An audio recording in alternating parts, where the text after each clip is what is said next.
You smell it? You smell it? Mm. Really stick your nose into it. Did it. Come on. Hi, everybody. We are welcome to Sam Jose. I am Sam, and this is Jose. And tonight we are joining you from the amazing same location as every night. I don't know where I was going with that. Tonight, welcome to Wine Talk. It's a pleasure having you here this evening. If you have an adult beverage or wine, let us know what you're drinking so we can make a comment about it, because we love adult beverages and we want to share with y'all. Welcome to Wine Talk. So I'm listening to myself. So tonight we are enjoying this wine from 19 Crimes Winery in Australia. This is a Pinot Noir, vintage 2019, under the name The Punishment. That's pretty. Listen, I've had some other wines, and they deserve that name because it really is a punishment. Drinking those was punishment. This is not a punishment. This is. So we have been enjoying this. We've had a couple of sips of this nice, enjoyable wine. It's a really nice, deep purple color. Like that, if I could, it's beautiful. Let's do my little trick again that I did last time. So I enjoy some of the wines from this 19 Crimes Winery. Pinot Noirs they really took off in the United States, I want to say, in the early 2000s.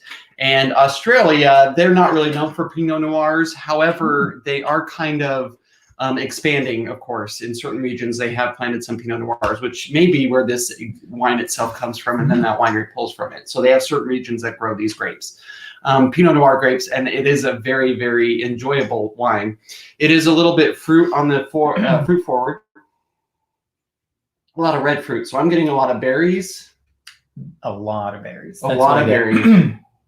But I actually enjoy this. This is it's not too dry. It's a nice medium feel to it, which is actually quite nice. You know, especially for Florida. Yeah. Because it's not too heavy. Doesn't make you feel like you need some water to kind of clear your palate out after that. So it's got a light, yeah, it's got a light tannic profile, so it's not too dry, and it's pretty enjoyable. So on the scale of 1 to 10, I'm going to give this one probably a 8. I like a 1 to 10 scale because it's just a little, maybe a 7. Okay, I'm really 7. I love wine, so I'll give them a lot of credit. So anyway, so Kim's enjoying a 2014 Lake Ridge Winery Petite Sirah. A Petite Sirah. 2014. We may have some 2015 left if you really want a bottle of that. 1 or 2, I think. We were sorting through some boxes and found it, and I don't know if we're gonna journey into that bottle, but we will see. Those are, you know. So we have covered our wine. It is a nice Pinot Noir from 19 Crimes Winery called The Punishment. I bought it at local supermarket today when I went shopping, and it's all good. So today, our topic for you, because we're kind of focusing a little bit more on our travel adventures and travel stories, today we are going to talk about certain items that we bring with us, or things that we try to make sure we always pack when we go. And these are just small items, so we're not talking about the big things like shirt, shoes, and make sure you have a swimsuit in case you need it, those type of things. We're talking about the little intricacies as far as travel must-haves, the creature comforts, if you will. Stuff that I like to just pack in my carry-on bag or just have with me as we travel around. Yep. So, and we have some stories with some of these as to why we may carry some of them. I mean, I don't have any stories with mine, but... Oh, I'm sure you have some stories. You always do. But not as many as me. I'm the talker. I'm a heavy talker. So Jose's going to go over a couple of items, and then I'll go over a couple of items, and then he'll go over a couple of items. If you have anything that you really want to take with you when you go traveling, if there's something that you have, make a comment, and we'll see if any of them line up and kind of make this one a little bit of an interactive experience for everyone. So if there's, like I said, these are items that you really, really want to take with you that are creature comforts or things that just help you enjoy your vacation a little bit better. So I'm going to start it off because I always do, apparently. Okay. Oh, I talk about wine. But besides all of my camera gear that I take with me when I go traveling, because I have like my big suitcase that I have with all my clothes, even though it might be like a 4-day, I prepare for like a 14-day cruise or something. So then I bring another bag, which is all my camera gear and all that stuff. But in some places, you have like limited outlets that you have. And some of the places, they don't let you bring like this whole like strip of things that you can actually plug in your electronics to. But I found this little one on Amazon. It's called Best Deck. But it's really neat because it has universal plugs for, let's say like that. So it has a little extension cord, has all kinds of different plugs on there that you can use depending on where you are. That's the original one, so you just plug that into that. And then on here you have 3 different plugs, and then you have 4 USBs in the back. So if you have a lot of electronics that are just, you can plug in USBs and just use a regular outlet, this is a lifesaver. And it's been great. I loved it. I've only used it like 4 or 5 times, I think. That's trips. Yeah. Yeah. But it's great. It charges everything. I've never had any issues with it. It doesn't like overheat. It's not loud or anything. And I also plug into that too because it's got the USB ports for charging. So we have a lot of different cameras or whatnot, and I like to make sure everything's charged so that if we need to grab it and go and film or record or whatever, we have a lot of different types of equipment that we like to plug in, just because different cameras get different shots. Some are waterproof, some aren't, and all that other stuff. So there's a lot of things that I just broke. So yeah, Kim mentioned for Kim, I just click on it. Yeah. Kim mentioned book and note pack for her. That is definitely something that's on my list of things that I have to take with me. Jose will tell you on our trip, when both of our trips, we took excursions from the cruise ship, and it was really nice to be able to sit on the bus and kind of write and journal everything that we were doing, which it sounds like Kim does as well. Yep, yeah, there she is. But one thing that is really important to make sure you have, especially if you are traveling abroad or if you are getting on a cruise ship in a U.S. port and you will be cruising somewhere else, you need to make sure that you have your passport. And this seems like something very simple, very, very simple. And in fact, it is. It should be the simplest thing to have, but I have forgotten this. I am a planner. I plan ahead. I am really, really thorough in making sure I have all the paperwork and all the screenshots and everything before I leave. And somehow we made it down to Fort Lauderdale in November for our cruise, and I did not have this. And we woke up the next morning because we spent one night in Fort Lauderdale. And so we were getting ready in the hotel room. And you can kind of see my reaction to this on our Welcome to San Jose channel on YouTube, our Caribbean Escape cruise videos. So about 3 hours before I was to get on the ship, and then of course there was a couple hours after that because you have several hours to check in. Yep. But I discovered as we were about to leave the hotel, I did not have my passport, and it hit me that I didn't pack it because I had it in my hand, and I was like, okay, I got to pack this, and I was going through all the different items that I have to pack, and I had them all laid out, and I said, I got to put this, and I was like, wait, no, I'll put that there, and and everything else made it in my bag except my passport.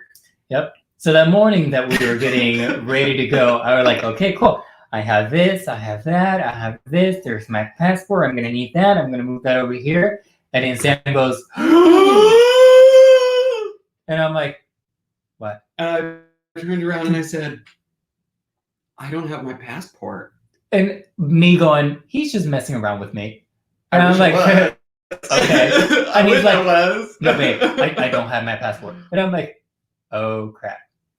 And instantly, both of our minds just go into this problem-solving function, you know, like just kick it in. And I'm like, okay, well, if we were to leave here and we were to drive back up to Orlando, that's 6 hours at least minimum, no traffic, for us to get all the way back to Orlando, Florida, and then back to Fort Lauderdale. And I knew I couldn't do it. We weren't going to be able to make it. So then we started to think of options. I'm like, what small airports are nearby that we can get a small plane that will fly us up to Orlando? So, you know, is that even a thing? Could it be? I don't know. So I was talking to my mom on the phone, and I was like, Mom, let me call you back. I got to call a small airport. Yeah. And then she's like, what? And I'm like, Sam forgot his passport. Back. Like, Yeah, so we had paid for this whole cruise, and I wasn't sure. I couldn't remember, and I was looking through all the paperwork about cruise insurance if there was something, And I was like, we could be SOL. I can't remember, and in hindsight, I did book the cruise insurance because the cruise was such a good deal. I was like, I'm going to throw it on there just in case, and but. So we were able to get in contact with an amazing friend of ours, Oral, and he was dog sitting for us already. So he's taking care of our puppy, our baby, and he was also house sitting for us. So we call him, and we're like, hey, we put you out enough. How can I take away a whole day of your time? I'd love to take a day of your time away. And he was supposed to be at work that day in like a few hours, and he's like, I'll figure it out, don't you worry, your passport's gonna be there. He just did it. And then as he's talking to us, he's like, I'm gonna just take Rocky out, and then Rocky just books it at the door, and he's like, Rocky, and we're like, okay, well, there goes Rocky running around the neighborhood. And I'm like, it's fine, don't yell at him, just say, hey boy, come on back. And because if you yell at him, he's gonna run further. And he was like, oh, okay. And I was like, he's done it to me. Like, I'm trying not to be stressed out about my dog because I know that our cruise is in jeopardy.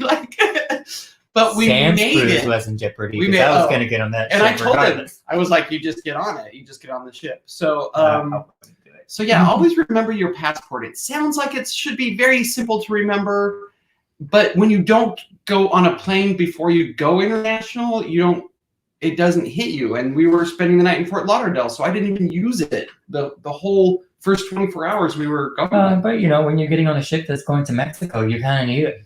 I know. I know. I was well aware of that. So anyways. Other items. On we go. My second item, and it actually is very relevant to right now. That from me. This is something he picked up from me. Well, yes. I used to never be a germaphobe. When going traveling, because I don't really care. It's all about the experience. If you get sick, you get sick. But especially right now with the coronavirus that's going around and all that stuff, absolutely wet ones, antibacterial wipes, or even just alcohol hand wipes. Now, this was something that I would get and I would carry around with me even prior to COVID. So hand wipes was something that I always brought around with me. Another thing I also pack are because this is for the hands and then this is for the face. So anytime we would get off the ship or walk around, or even in Barcelona when we had the hotel or whatever, sometimes it's nice to just be able to refresh when you don't have a restroom, especially if you're overseas. Public restrooms may not be easily accessible, and sometimes you just want to freshen up. And if they are accessible, they're not necessarily always clean. So you go in there and do what you need to do, but you don't necessarily get cleaned up. And these smell so good too. They do. And the funny thing is, we went on an excursion in Florence, and it was the hottest day. It was so hot. And there was this couple that was on the excursion. They were on the cruise ship. They were on the bus with us. And we were on the bus back. And, we were all trying to put ourselves back together because we just looked like we'd been through sprinkler system and sprayed with a hot blow dryer. But it was beautiful because we were in Florence. And so then I turned around and I was like, you guys need some wipes? And they're like, and they each took one. They're like, you've done this before. And I was like, yeah, I have. They were so happy. Yeah, I have. Anything else that you definitely bring? That is it for now. Lay down, buddy. Like Tim said, I try to bring book, and even if I don't have a book, I always try to bring something that I can read on my phone, or if it's just movies that you can download on your phone, because sometimes you get delays and stuff like that, and you just need something to kind of fill that moment. A lot of the times I either bring word searches or anything that I can just keep me occupied, or if not, something that you can work on your laptop, or start thinking of ideas that you can kind of write down and stuff like that. Just use up that time. That's my thing, being stuck in an airport or like at a cruise terminal or something where now you're waiting all this time without nothing to do. So I just like to use my time wisely on those times. Yeah. And because we do our YouTube channel and I write and he takes photography, there's all of those aspects of that we take with us. So I take a lot of notes everywhere I go. That's a potential story or a potential setting for a story, or When I went to London, I was specifically doing research for the third book of my series, which I'm currently working on, because some of the scenes take place in London. And I wanted to be able to go there and experience that setting or that world. So yes, being able to document that. He's a photographer, so his camera equipment, our video equipment. Some other little things. I like to have insect wipes. These ones do have DEET. I know it's not necessarily great for you, but sometimes depending on where you're going, if you're going hiking or if there's outdoor stuff, these were the ones that were recommended when I went to Peru on the, and we did the Inca Trail and we went camping or whatnot. And having done a 50-miler and whatnot when I was growing up and in the Boy Scouts in Utah, mosquitoes are crazy, and bugs, they'll ruin your whole trip. So make sure you have something good, and it doesn't have to be that brand.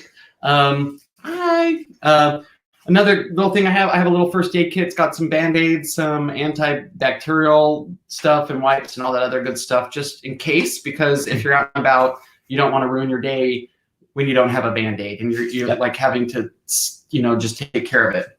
Another thing I always pack is a couple pairs of earplugs just in case I need them, whether that's the airplane or in the hotel room or whatnot. I hate noise and I really like white noise. So if there's nothing that I can produce white noise with, it's going to be earplugs. And I've gotten really used to, some people can't wear earplugs. So what I would recommend is play around with different types of earplugs that your ear canals can deal with.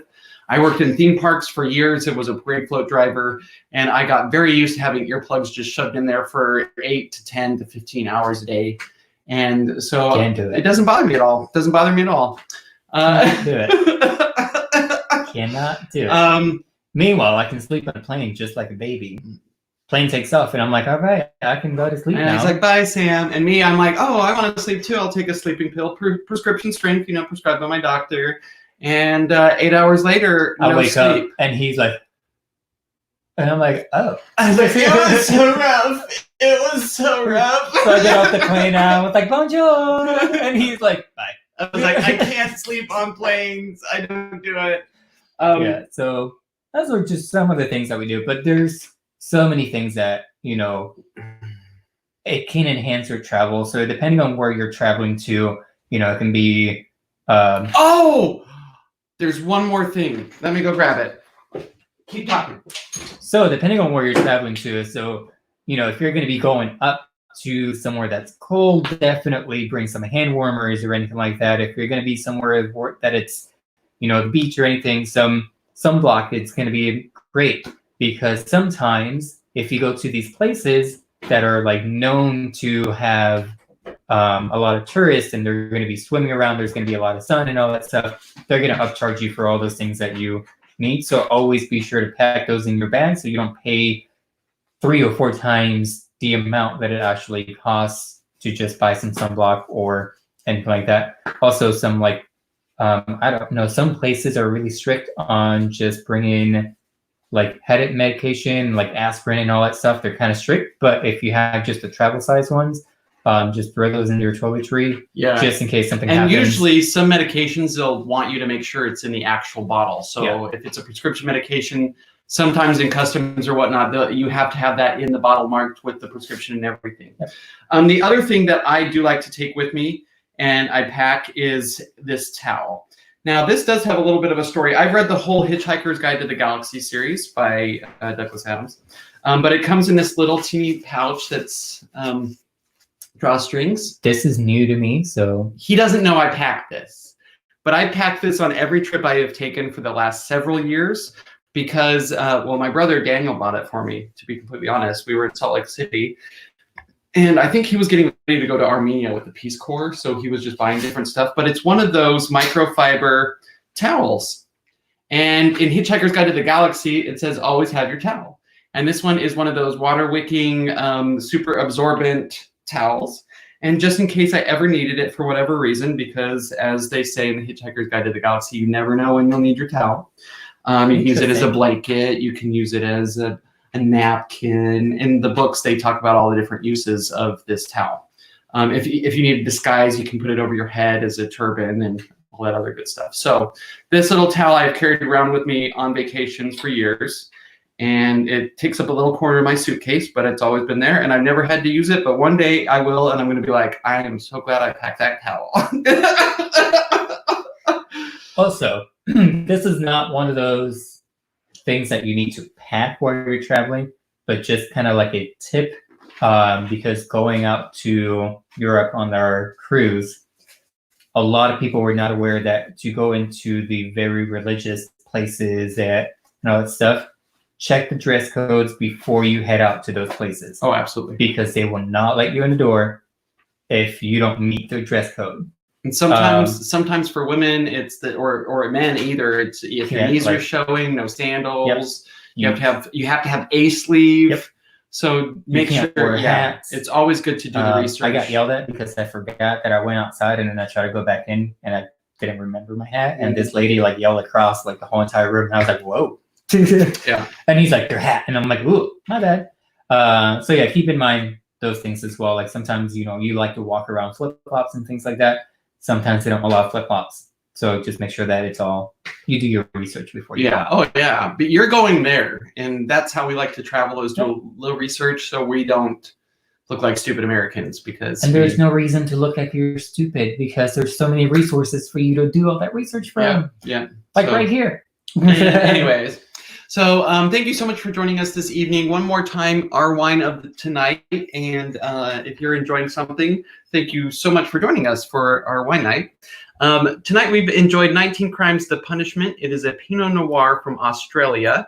14.1% alcohol by volume. Wow. All right, let's pour a little bit more of that.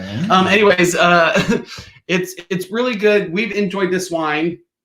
It's a nice, smooth-bodied, medium-bodied. It's got a smooth finish, fruit-forward, nice, dark, deep purple garnet. Well, yeah, it's beautiful color. And that's tonight, Wine Talk. Please be sure to go and check out our other videos on YouTube. Welcome to Sam Jose. Plus, from there, our personal channels. You can go ahead and check them out. His photography page, my writer page. And it's been a pleasure speaking with you tonight. And you have an amazing day. Bye, guys. Good night. Night.